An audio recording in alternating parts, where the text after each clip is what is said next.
Everyone else went out last weekend, you stayed home. And honestly, it was the best part of your week, but you didn't tell anyone that. Because somewhere along the way you learned that staying home means something is wrong with you.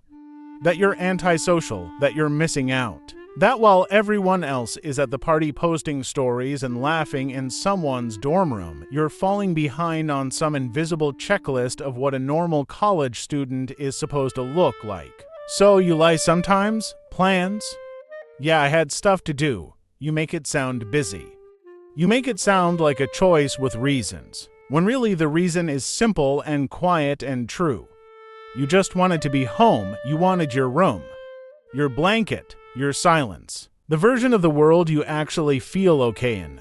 And then Monday comes and someone asks what you did this weekend and something small tightens in your chest, because the honest answer feels like an admission of something, like evidence. Here's what nobody is saying out loud. A lot of the students who love staying home are not broken. They are not depressed by default. They are not failing at being young.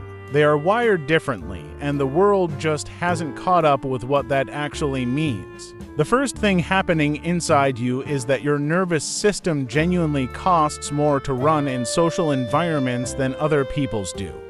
This is not laziness. This is not shyness you need to fix. Your brain processes social input more deeply, more thoroughly, and it uses more energy doing it. A 2-hour hang with people you like might leave you needing for hours alone just to return to baseline. That's not weakness, that's your actual neurological cost of entry.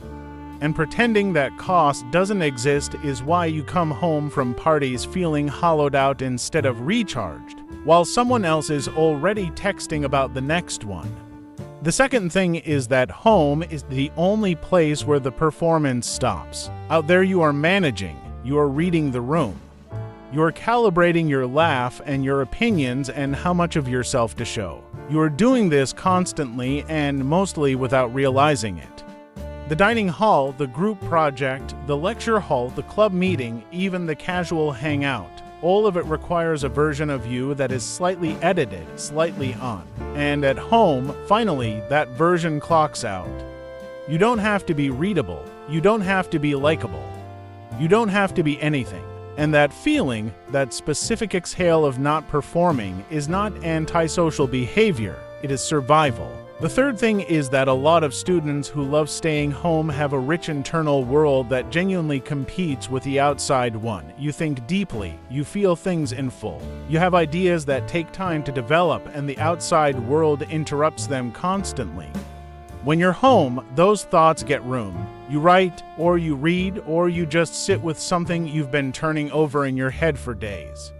And it doesn't look productive from the outside. It doesn't make a story. But something real is happening in there, and you know it even when no one else can see it. The fourth thing is harder to say.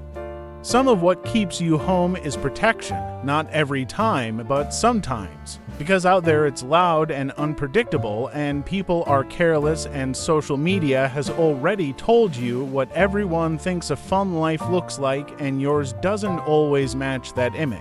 So home becomes the place where you don't have to measure yourself against anything, and that relief is real. But if home stops being a place you return to and starts being a place you hide in, that's worth paying attention to.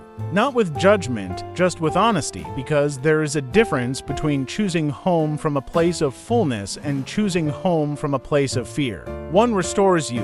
One slowly shrinks your world without you noticing. You don't have to become someone who loves crowds. You don't have to perform extroversion to prove you're okay.